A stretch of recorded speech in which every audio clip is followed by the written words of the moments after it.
골로새서 3장 1절로 4절 같이 읽습니다. 그러므로 너희가 그리스도와 함께 다시 살리심을 받았으면 위의 것을 찾으라. 거기는 그리스도께서 하나님의 우편에 앉아 계시느니라. 위의 것을 생각하고 땅의 것을 생각하지 말라. 이는 너희가 죽었고 너희 생명이 그리스도와 함께 하나님 안에 감추어졌음이라. 우리 생명이신 그리스도께서 나타나실 그때에 너희도 그와 함께 영광 중에 나타나리라. 그러므로 땅에 있는 지체를 죽이라. 곧 음란과 부정과 사욕과 악한 정욕과 탐심이니 탐심은 우상 숭배니라. 아멘. 5절까지 읽었네요. 오늘 말씀은 4절까지 같이 보겠습니다. 골로새서 2장까지는 골로새서 전체 큰 두 부분으로 나눌 때 2장에서 한번 끊기고 3장으로 이렇게 끝까지 이어지는데 1장, 2장까지는 기독론을 중심으로 한 하나님의 은혜가 어떠한 것인지 신학적인 내용들을 좀 많이 다루고 있습니다. 그리고 그 신학적인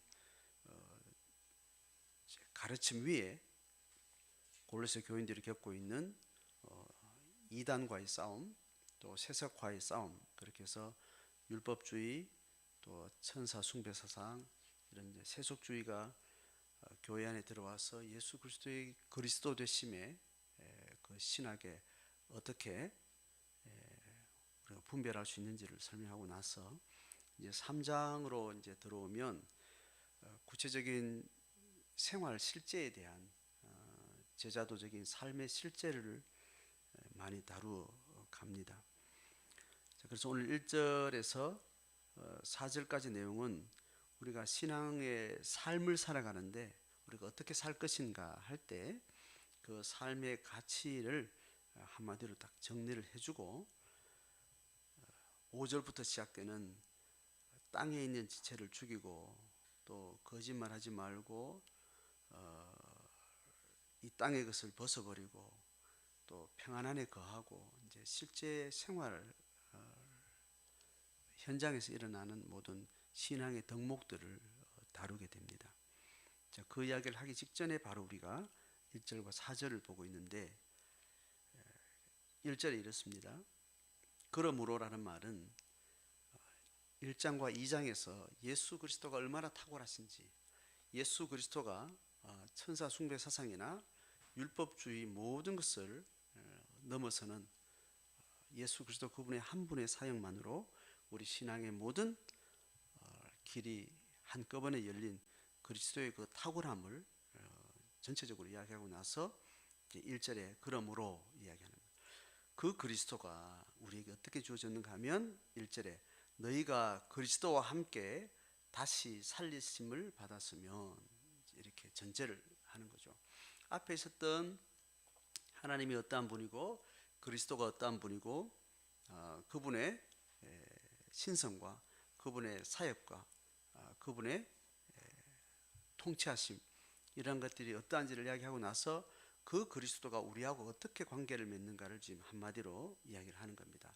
그 그리스도와 함께 주께서 부활하실 때 우리가 생명을 그분으로부터 받았다는 겁니다. 자, 이게 골로새 1장과 2장, 3장, 4장 이어서 예수님을 중심으로 한 바울의 목양, 바울의 권면, 바울의 가르침을 듣고 있는 골로새 교인들이 왜 이 말을 들을 수 있는지, 왜 이 말이 우리의 관심인지, 왜 이 가르침이 우리한테 중요한지, 이 가르침이 우리의 정체성과 어떻게 관련되는지를 한마디로 이야기하는 것이 우리가 그 그리스도와 함께 부활하신 그리스도의 생명을 우리가 취했다라는 겁니다. 자, 이것이 성도요, 이것이 교회의 정체성의 핵심이죠, 그죠? 그래서 위의 것을 찾는 삶을 살아야 된다. 이제 그 이야기를 1절에서 한마디로 문장에서 이야기를 하는 겁니다. 위의 것을 찾으라. 우리가 삶을 살아내려고 하는 것은 그리스도가 위에 계신 그리스도가 우주 만물을 다스리는 창조주가 되시고 다시 통치주가 되신 그 그리스도의 모든 사역, 그의 경륜, 또 그의 구속 역사, 이제 그 가치의 흐름대로 살아라는 말이죠. 위의 것을 찾아라는 것은 위에 누가 있기에 거기는 그리스도께서 하나님 우편에 앉아 계시느니라. 자, 그리스도는 지금 골로새 교인들에게 그리스도는 최근에 나오신 분인 거예요. 구약 시대가 끝이 나고 신약 시대가 시작되는 그 하나님의 사역에 놀라운 영적인 운동이 일어나는데 유대인들만 믿던 그 하나님을 이방인들이 이제 모든 열방에서 모여와서 그 유대인들이 가르치고 또 그들이 믿었던 그 하나님을 이제 믿기 시작하는 세계관, 뭐 숫자가 어떻게 많고 적고 이걸 떠나서 민족주의 경계선에서 모든 열방을 향해서 이제 복음이 선언되고 이제 그들이 예수를 통해서 믿게 되는 이 일들이 있는 거죠. 그 그리스도가 어디에 계신가 했을 때 하나님 우편에 앉아 계시다는 것은 이것은 이방인들에게보다 유대인들에게 굉장히 중요한 신학적인 명제가 됩니다. 유대인들은 아직 예수가 의심스러운 겁니다. 그 예수가 탁월한 것은 믿어서 알겠지만 그들이 전통적으로 유대교를 통해서 그 엄청난 세월 동안 하나님의 구속의 경륜이 창세기부터 시작해서 그 모세 오경 긴 그들의 역사 속에서 하나님의 역사가 그렇게 선명하게 그들에게 이제 와 있는데 그 하나님이 바로 예수를 통해서 하나님의 구속의 역사를 완성시키는 그분으로 세우셨다라는 이 세계관이 유대인들에게는 너무 강력한 이제 설득력이 있는 말이 되는 겁니다. 그 하나님의 우편에 앉으셔서 하나님이 유대인들을 통해서 이루어 오셨던 유대교의 그 구속 역사가 좌절되지 않고 그것을 확장 완성시키는 그 주도권을 그리스도께 주셨다는 겁니다. 이방인들 편에서는 그들은 처음 만난 그 하나님이 그냥 주님이세요. 부활하신 주님이세요. 그 안에 하나님의 신성이 담겨 있고 예수 그리스도는 곧 하나님 아버지와 동률이요 같은 한 몸인 것을 생각할 때 그들이 하나님 아버지를 유대교의 하나님 아버지를 지식적으로 그렇게 몰라도 큰 문제는 없습니다.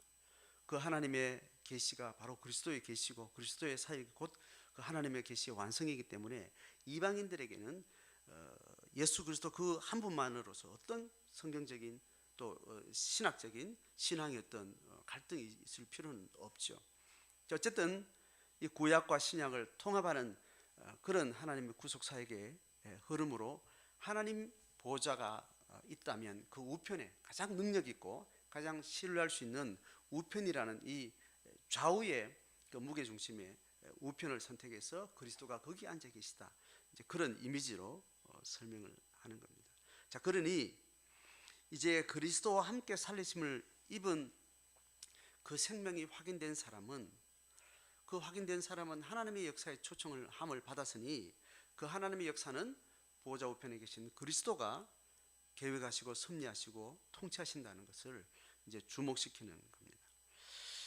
교회가 성도가 개인 신앙의 흐름 가운데 하나님을 확신하고 하나님을 만나면서 내 세상이 새롭게 보여지고 내 정체성이 새로워지고 나면 이제 우리가 어디를 의식해야 되는가 하면 그 개인의 사생활에서 공생애적인 세계관적인 전환이 필요해요.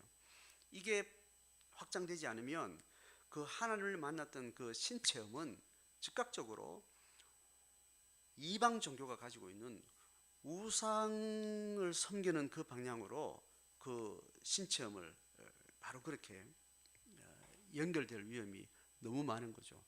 개인주의적 신앙생활, 이거는 불신앙적인 신앙 이렇게 말이 안 되는 것처럼 개인주의적인 성도, 이 말이 안 되는 거죠. 그래서 지금 그리스도와 함께 살리심을 받은 그 체험은 철저하게 개인적 경험이에요. 함께 받았네, 이거는 나중에 물어보니까, 나누다 보니까 이 지체도 받았네, 저 지체도 받았네, 이제 그 하나님이 구원하시는 그 놀라운 사건들이 우리에게 또 다른 은혜로 다가오지만, 내가 생명을 만나는 그 순간은 철저하게 그리스도 그분과 함께, 하나님 그분과 함께 독대해서 그분과의 관계 속에서 내 생명을 확인하게 되는 그 과정을 거치거든요. 그러면서 즉각적으로 이 모든 개인적으로 부른 모든 사람을 통해서 우주 전체를 통치하시는 그 하나님의 공생애를 우리에게 열어주는 그 세계관적인 전환으로 신앙이 연결되지 않으면 그렇게 사단은 개인 욕망을 계속해서 부추기는 방식으로 종교생활과 신앙생활을 계속해서 그렇게 변질시키는 이제 그런 일들이 이제 생기는 거죠. 그래서 하나님은 우편에 앉아서 하나님 그리스도의 통치가 어떠한 것인지를 우리가 지식적으로 정리가 되지 않으면 위의 것을 찾을 수 있는 세계관이 우리 가운데 통합되지 않기 때문에 이제 어려운 일들이 생기는 겁니다. 자, 거기에서 이제 2절에서 이야기하는 겁니다. 위의 것을 생각하고 땅의 것을 생각하지 말라라고 이게 두 층을 이렇게 나누는 겁니다. 세계관적으로는 위의 것과 땅의 것을 이야기하지만 내면적으로는 육신의 소유과 성령의 소유가 동시에 내 인격적 주체적인 욕망 안에 그것이 동시에 우리 안에 계속 일어나게 되는 거예요. 예수 믿는 순간에 육신의 소유과 같은 죄성에 대한 열망이나 갈망이나 또 거기에 대한 집중은 전혀 사라져버리면 괜찮은데 그렇지 않다는 겁니다. 그리스도를 믿고 난 이후에 그 신을 체험하고 그 확신을 고백하는 그것이 정직한 내면임에도 불구하고 그 안에는 육신을 따르는 죄를 열심히 집중하려는 그 열망이 여전히 있다는 것을 성경은 계속 가르치는 겁니다. 그래서 위의 것과 땅의 것이 주체적인 인간의 개인의 인격성의 어떤 주관 안에 동시에 있는 것을 얘기를 하는 거죠. 그래서 위의 것이 있고 땅의 것이 있다는 두 가지 흐름을 명확하게 설명을 합니다. 그래서 위의 것을 추구하는 것은 곧 아래 것을 버리는 거예요. 아래 것을 버리는 것은 곧 위의 것을 추구하는 겁니다. 지난주에 설교에서 설명한 것이 우리가 생명을 이야기하고 반생명을 얘기할 때 반생명과 싸우는 일은 어리석은 일이라 그랬습니다.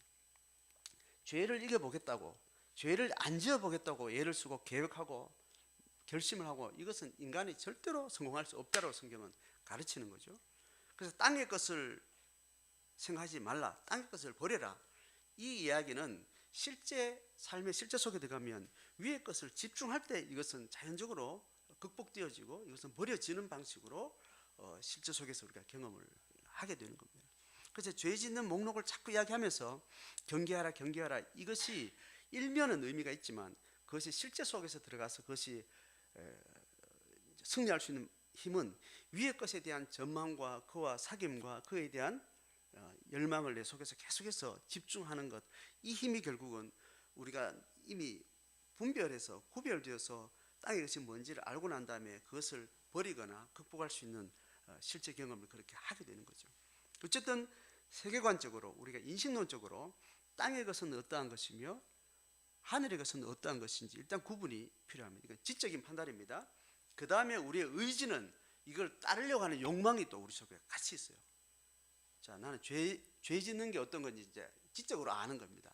죄를 짓고 싶다, 죄를 안 짓고 싶다 이런 원함 말고 인간의 지정의 중에 지적인 영역 안에서 이런 거는 죄야, 이런 거는 하나님을 향한 선한 삶이야, 이런 것이 일단 구분되는 게 필요하고 그것이 다 되는 게 아니라는 겁니다. 그 구분이 필요하면서 우리 안에 일어나는 욕망의 주체가 이걸 추구하는 욕망도 있고 이걸 버리려고 하는 욕망도 있고 이걸 추구하는 욕망도 이걸 버리려고 하는 욕망이라는 것이 있는 겁니다. 그걸 구분해서 우리의 욕망의 경중을 우리가 잘 조절하는 이것이 경건의 훈련인 겁니다. 경건의 훈련의 실제는 욕망을 컨트롤할 수 있는 거예요. 욕망을 분별하는 겁니다. 그 이전에 죄가 뭔지 죄 아는 것 선이 뭔지를 구별하는 기본적인 것이 당연히 필요한데 삶의 실제 속에 들어가면 욕망의 구분이 필요하다는 거예요. 그래서 내가 뭘 원하는지를 명확히 아셔야 돼요. 내가 하나님이 나를 새롭게 지으신 그런 생명을 회복한 하나님이 지으신 그 인격의 원리대로 내가 삶을 산다 할 때는 반드시 누가 시켜서 하는 것 말고 아무 생각 없이 하는 것 말고 내가 원함이라는 것이 분명히 내 속에 인지가 되는 방식으로 삶을 살게 되는 게 필요합니다. 그래서 아버지가 시키고 엄마가 시키고 이 사회가 계속 몰아가는 어떤 욕망이 어떻게 내 속에서 내면화된지를 구별되지 않으면 내가 하나님이 지으신 선한 온전한 하나님의 생명으로서 하나님의 자녀로서 내가 살아간다는 것은 내 원함을 명확하게 인지를 하시고 그것을 따라서 내가 그 원함을 따라하고 있는지 억지로 하고 있는지 아무 생각 없이 하고 있는지 어떤 대가를 얻기 위해서 할 수 없는데 참고 억지로 해서 그 어떤 대가를 취하려고 그걸 하고 있는지 그런 맥락을 이해하는 것이 이제 중요한 거죠. 자, 그렇게 해서 위의 것을 생각하는 것, 땅의 것을 생각하지 않는 것, 이 차원에서 일단 생각의 영역을 이야기를 하는 겁니다. 사도 바울이. 그 다음에 이제 여러 가지 성경의 바울의 가르침 중에는 네 원함에 대해서 또 가르치는 영역이 있는 겁니다. 그걸 제가 오늘 좀 약간 정리를 하는 거예요. 위의 것을 생각하고 땅의 것을 생각하지 말라는 건 세계관을 이야기하는 겁니다. 하나님이 우주 역사를 통치하고 계셔. 근데 사람의 역사라는 것은 하나님이 원하지 않는 것들을 얼마든지 만들어내고 있고 우리는 그런 삶 속에 이렇게 저렇게 시달리면서 거기에 충동도 받고 거기에서 또 피해도 받고 그렇게 살아가고 있는데 내가 뭘 따라가야 되는지를 일단 정리가 되어 있어야 됩니다. 그래서 그 위의 것이 어떤 건지를 생각을 하고 그것을 정리가 되는 부분들이 이제 필요한 거죠. 그래서 근시안적인 어떤 상황 속에 있고 또 긴 안목을 가지고 뭔가를 생각할 수 있는 숲과 나무를 보는 그런 시야의 어떤 그런 경중도 우리 가운데 훈련이 필요한 거죠. 지금 오늘 열심히 일해야 될 어떤 그런 좁게 뭔가를 생각해야 될 영역이 있는가 하면 이걸 또 길게 두고 봐야 되는 이런 영역이 있는 겁니다. 오늘 좁게 하는 어떤 마음 상태는 청지기적인 상태예요. 오늘 열심히 뭘 하려고 할 때는 이걸 오늘 반드시 내가 해내야 되는 거예요. 나 아니면 아무도 못해. 그래서 열심히 해야 되는 겁니다. 청지기는 현장에서 자기가 모든 걸 책임지고 완수해야 되는 책임을 지고 있는 겁니다. 그걸 가지고 있으면 그것만 붙들고 있으면 여기에 대한 판단이 잘 안 서는데 이건 다시 뭘 가져야 되는 멀리 있는 시각을 가져야 되는데 이거는 내게 아니야. 다시 생각해야 되는 거예요. 청지기적인 마음은 내 것처럼 하는 거예요. 내게 아니라는 생각은 나그네처럼 생각하는 거예요. 내가 열심히 하다 잘할 수도 있죠. 못할 수도 있어. 그렇게 하면 이것을 멀리 두게 되는 겁니다. 이건 내가 언제든지 두고 주인이 다른 일을 시키면 가게 되고 나는 이 도시를 지나서 곧 내 본향인 주께로 가야 되는 사람이기 때문에 오늘 이거 아니면 안 된다는 마음으로 청지기처럼 애착을 가지고 열심히 하지만 동시에 그 애착 자체가 우리의 시각과 판단을 흐려놓을 수 있기 때문에 또 이걸 다시 던져놓고 내가 하다가 그냥 언제든지 최선을 하다가 실수할 수도 있고 실패해도 아무 상관없어. 또 이것은 내게 아니야. 주인 거야. 주님 거야. 나는 곧 떠나갈 거야. 이런 나그네적인 시각을 가질 때 청지기적인 시각으로 딱 좁게 보던 시각에서 멀리 보는 시각이 생기면서 지혜와 판단이 신선해지게 되는 거죠. 창의적이 되는 거죠. 자, 그런 관점에서 생각한다라는 내용으로 들어가면 이 생각이 기본적으로 좁게 보는 것, 또 멀리 보는 것 이런 것들도 다 세계관적인 체계 속에 있는 겁니다. 자, 그렇게 해서 위의 것을 생각하는 것과 땅의 것을 생각하지 않는 이 체계를 우리가 이제 머릿속에 이해를 할 수 있겠죠. 3절에 자, 이 땅의 것을 생각하지 않고 위의 것을 생각하는 이제 그 가르침이 왜 우리한테 설득력이 있는가 하면 왜냐하면 위의 것은 아직 완성되지 않는 거거든요. 그런데 땅의 것은 바로 오늘 내한테 타격을 주고 실제 내 삶을 드라이브 해나갈 수 있는 강력한 힘이 있는 겁니다. 3절에 그럼에도 불구하고 오늘 당장 내게 살리기도 하고 죽이기도 하는 땅의 것을 포기하고 버릴 수 있는 이유는 아직 오지도 않는 그리스도를 향해서 내가 그 목숨을 걸어야 되는 이유는 3절에 이는 너희가 이미 죽었고 너희 생명이 그리스도와 함께 하나님 안에 감춰져 있다는 거예요. 지금은 감춰져 있지만 결국에는 이것이 드러나는 이 본 게임은 이 하늘에 속한 것인데 위의 것이기 때문에 이것이 지금 당장 드러나지 않고 당장 내 목숨을 들었다 놨다 하지 않는다 하더라도 땅의 것을 내가 포기하고 하나님이 가르친 그 위의 것의 가치대로 내가 살아갈 수 있는 이유는 결국은 마지막에는 이것이 나타날 것이기 때문에 그렇다는 거예요. 내가 육은 죽었고 내 생명이 지금 그리스도와 함께 하나님을 감춰졌다가 언제 나타나는가 하면 4절에 우리 생명이신 그리스도께서 나타나실 그때에 너희도 그와 함께 영광 중에 나타나리라. 본향은 지금 현실로 나타나지 않는 거지만 미래에 나타날 것이고 감춰져 있는 것이고 결국 주께서 그걸 드러내실 때 우리도 그것이 우리의 영광, 우리의 정체성, 우리의 이런 위의 것을 찾았던 삶이 그때 결과가 드러나게 된다는 것을 이야기하는 겁니다. 자, 이것이 종말적 신앙이에요. 자, 오늘 이 4절 안에 사도 바울이 예수 그리스도 이름으로 현재를 치열하게 살아야 되는 이유를 한 3가지 단서를 이야기하는 겁니다. 왜냐하면 내가 부활 생명을 얻었다는 것, 예수와 함께 내가 생명을 얻었다는 이 확실한 자기 체험, 자기 고백, 그리고 하나님이 위의 것을 준비하고 계시고 땅의 것이 두 경계선을 두고 우리가 그것을 인식해야 되는 것, 그리고 이것을 실행하려면 결국 종말론적인 신앙, 예수 그리스도의 재림을 기다리고 현재 이루어지는 것이 아니라 미래에 이루어질 것이 있는 그 소망에 근거한 그 힘이 없으면 현실을 땅의 것을 버리고 하늘의 것을 붙들 수 있는 이 싸움에서 결코 승리할 수 없다라는 거예요. 그래서 철저히 이것은 종말신앙은 나그네적인 신앙에 굉장한 초점을 가지게 되는 겁니다. 신앙의 삶을 치열하게 사는 사람일수록 그 치열함에 깊은 길을 걸어갈수록 나그네적인 삶을 집중하게 되어 있습니다. 종말적인 신앙을 붙들게 되어 있어요. 왜냐하면 오늘 포기되니까. 오늘 포기하면 나는 버리는 건데 이 버림으로 마이너스로 죽음으로 끝나지 않고 이게 생명이 된다는 것은 오늘 내게 뭐를 주목할 때 그런가 하면 미래에 주님이 다시 나타나실 때에 종말론적인 신앙에 강력한 신앙에 거기에 깊게 빠져 있을 때 그때 지금 버리고 고난받고 포기해야 될 것에 대해서 힘있게 발걸음을 내디딜 수 있는 거죠. 종말신앙을 지적으로 강조하는 것, 그 강조, 그 부분도 있지만 종말신앙은 체험적으로 경험하는 겁니다. 내가 그리스도를 미래에 볼 그리스도를 내가 지금 오늘 사귀고 미래에 오실 그리스도가 내가 확신해지고 그 확신이 내 속에 깊게 뿌리를 내릴 때 오늘 내가 과감하게 죄와 땅의 것에 대해서 내가 그것을 포기할 수 있고 그것을 붙들지 않고 그 중심을 가지고 이 하루를 견뎌낼 수 있는 거죠. 이 3가지 단서를 오늘 이야기하면서 뒤에 많은 신앙의 현실적인 덕목에 대해서 바울은 이제 쭉 구체적으로 이야기를 시작하게 되는 겁니다. 자, 우리 다시 한번 정리하면 나는 부활 신앙을 갖고 있는지 자기 스스로 고백에 구체적으로 집중해야 되고 우리의 신앙의 삶에는 땅의 것과 하늘의 것이 있다. 위의 것과 땅의 것이 있다. 육신의 소유과 성령의 소유라는 것이 있다. 이 두 틀을 가지고 우리는 현실을 살아가게 돼 있다는 것.